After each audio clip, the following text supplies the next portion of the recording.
Ba cái oiដាក់កន្សោម A ស្មើនឹង x គីប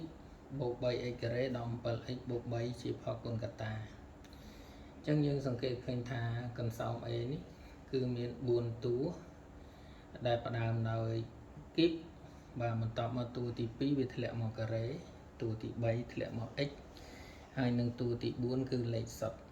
បើជាធម្មតាវិធីដាក់ផលគុណកតាយើងមាន8របៀបហើយកន្សោមប្រភេទនេះស្ថិតនៅក្នុងរបៀបទី7គឺជាវិធីបំលែងដើម្បីស្វែងរកកតារួមហើយកតារួមយើងមិនបានឃើញភ្លាមទេតើតែយើងឆ្លងកាត់ការសាកល្បង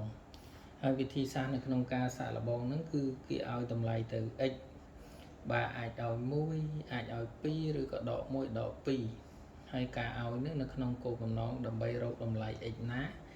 ដែលធ្វើឲ្យកន្សោម A ស្មើ0អញ្ចឹងតម្លៃ x នោះយើងអាចយកមកបំលែងជាកតារួមបានអញ្ចឹងយើងសាកល្បងបើ x ស្មើ1អញ្ចឹងនាំឲ្យ A វាស្មើនឹង1គីប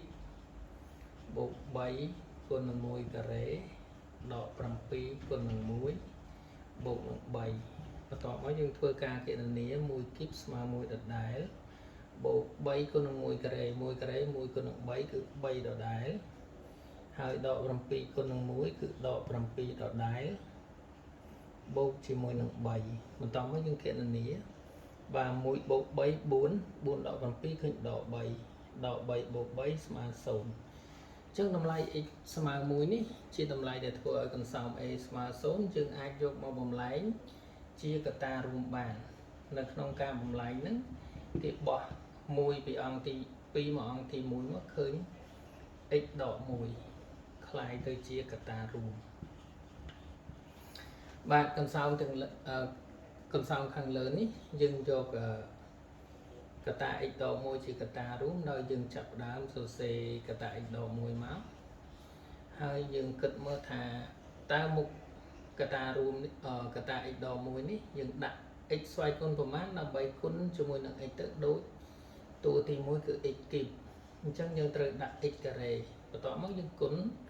សាកល្បងមើល x គុណនឹង x ការ៉េឃើញ x គីបដូចដើមហើយយើងគុណ x ការ៉េជាមួយនឹងដក1គឺឃើញដក x ការ៉េចឹងដោយសារនៅក្នុងប្រធានដើមគឺ 3x ការ៉េបើសិនជាយើង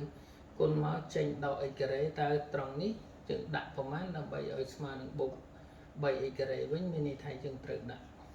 4x ការ៉េដក 7x បូក3អញ្ចឹងបន្តទៅទៀតវាស្មើនឹង x ការ៉េកតា x ដក1បូកជាមួយនឹងយើងដាក់កតារួមបន្តទៀតគឺកតា x ដក1តើយើងដាក់ x ស្វ័យគុណប្រមាណ x ដើម្បីគុណជាមួយនឹង x ការ៉េទៅឃើញដូចដើមវិញអញ្ចឹងមានន័យថាកន្លែងនេះយើងត្រូវដាក់ 4x បាទអញ្ចឹង 4x គុណនឹង x គឺឃើញ 4x ការ៉េដូចដើមប៉ុន្តែនៅពេលដែលយើងគុណជាមួយនឹងដក1វាคล้ายទៅជាដក 4x ហើយខាងលើនៅក្នុងកន្សោមនេះវាដក 7x ចឹងបើសិនយើងគុណបានដក 4x ដើម្បីបានដក 7x វិញមានន័យថាយើងត្រូវថែមដក 3x ចូលទៅហើយបូកជាមួយ3យើងបន្តទៀត x ការ៉េកតា x ដក1បូក 4x កតា x ដក1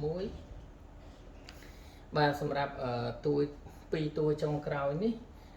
យើងមិនបាច់សរសេរកតា x ដក1មកធ្វើជាកតារួមក៏បានដែរដោយយើងសង្កេតឃើញថាវាមាន3ដូចគ្នាអញ្ចឹងយើងទាញដក3ជាកតារួមមកអញ្ចឹងជាលទ្ធផលនៅសល់កតា x អានេះបដូរសញ្ញាទៅជាដក1បាទការបំលែងកន្សោមទាំងមូលនឹងដើម្បីស្វែងរកកតារួមយើងឃើញហើយកន្សោមទាំងមូលនឹងវាមានចំនួន3តួដែល3តួនឹងគឺមាន x កតា x ដក1ទាំងអស់អញ្ចឹងកតា x ដក1คล้ายទៅជាកតារួមសម្រាប់កន្សោមទាំងមូលអញ្ចឹងយើងទាញកតា x ដក1ជាកតារួមមកទៅជាកតាតួទី1នៅសល់ x ការ៉េតួទី2នៅសល់ 4x តួទី3នៅសល់3សម្រាប់កតាទី2នេះវាជា ត្រីធាបាទជាត្រីធាដែលយើងអាចដាក់ជាផលគុណកតាបាននៅពេលខ្លះហើយពេលខ្លះក៏យើងមិនអាចដាក់ជាផលគុណកតាបានដែរសម្រាប់វិធីសាស្ត្រនៅថ្នាក់បឋមភូមិប៉ុន្តែនៅថ្នាក់ទុតិយភូមិយើងនឹងអាចដាក់តាមវិធីផ្សេងដូចតាម discriminant អីជាដើមអញ្ចឹងនៅក្នុងនេះបើសិនជាយើងផ្អែកទៅលើវិធីសាស្ត្រថ្នាក់បឋមភូមិចំពោះត្រីធាយើងអាចមានវិធីដាក់ផលគុណកតាចំនួន4ដូចជាដាក់កតារួមរូបមន្តបាទបំបែកតួកដាលហើយនឹងបំពេញបន្ថយតួអញ្ចឹងនៅក្នុងនេះយើងសង្កេតឃើញថាកតារួម3តួនេះអត់មានអីជាកតារួមទេហើយរូបមន្តក៏មិនអាចប្រើប្រាស់បានចំណែកបំបែកតួកដាលក៏យើងបំបែកអត់ចេញដែរហើយបើប្រើវិធីបំពេញបន្ថយតួយើងអាចធ្វើទៅបាន